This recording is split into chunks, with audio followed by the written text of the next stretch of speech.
what, in your mind, is the relationship between leadership and generosity? Man, that's a great question. And Scott Harrison's doing phenomenal things with his charity.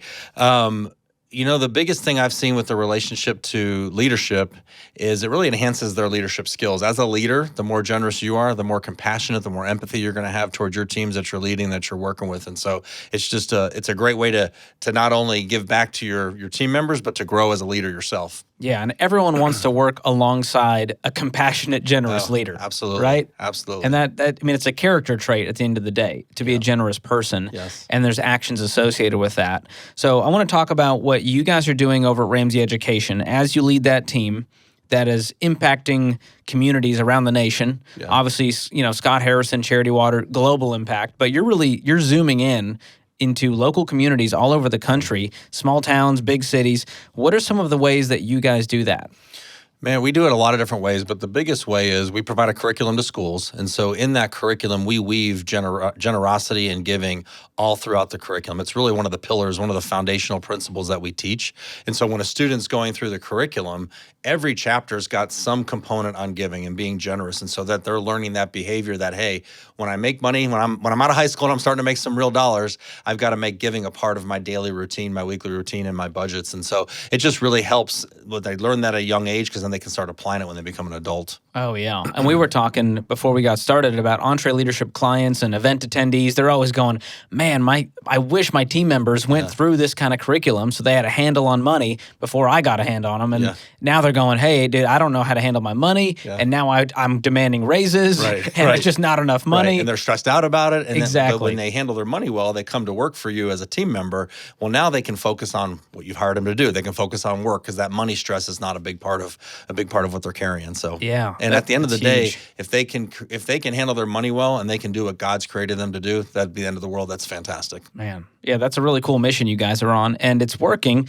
48% of the schools nationwide use our curriculum, which is incredible and amazing. But clearly, the work is not done yet. That means there's 52% out there who are who don't have this curriculum. They may not have any kind of personal finance teaching in schools.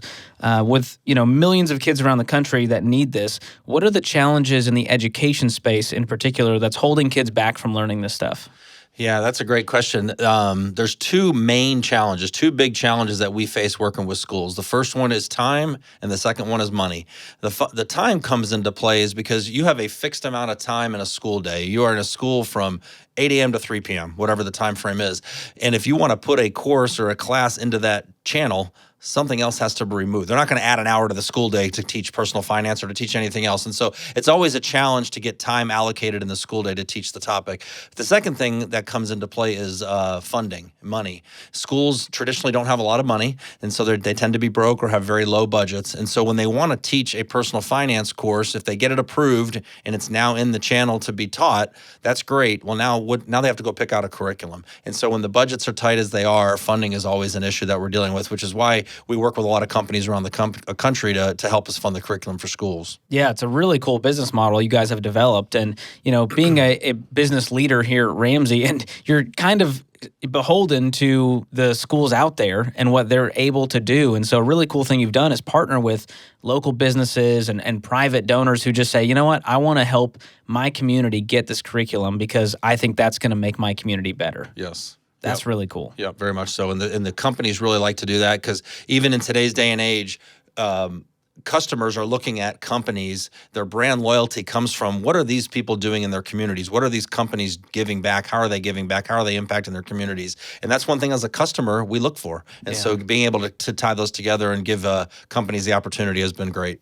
And I had the pleasure of hosting our newest high school curriculum, and I had a blast doing it. And what makes it all worth it to me, because we put a lot of time and effort into this project and into the scripts and videos to make them engaging for the teens watching. But I love seeing the impact. I love getting messages saying, hey, you make learning about money fun, and I love watching the personal finance curriculum. Do you have a particular story that impacted you, that kind of keeps you going and reminds you what the mission's all about? Yeah, we have so many stories. It's been fantastic because we work with hundreds of companies around the country. But one in particular was a guy named Bob Hull from Hull Roofing out of Indiana, and he sponsored a few schools for us. And one day he was having a team meeting back at his office, and they ran out of plastic cups, just something simple. So he's like, I'm going to jump in the company truck, and drive down to the convenience store and get some more cups. So he goes in the convenience store, he grabs the cups, goes up to the cash register to pay, and the person working there was 18, 19 years old, and he said, hey, I got the cups. I'll take care of them. And Bob was like, no, we can pay for the cups. And he goes, no, you don't understand. I saw the truck you pulled in. I saw the name on the side of the truck. And you guys sponsored the curriculum in our local high school. And it radically changed my life. Wow. And it was such an impactful moment. And so I got the cups. It's not a big deal. And so Bob left the store and he was just blown away. He couldn't believe the impact that his curriculum was having. And he saw firsthand this one student, how this student has said his life has changed just from going through that course. And so that was pretty awesome. So hearing stories like that from all over the country, it just really fuels our fire and gets us excited to find even more people to be on the journey with us. Yeah.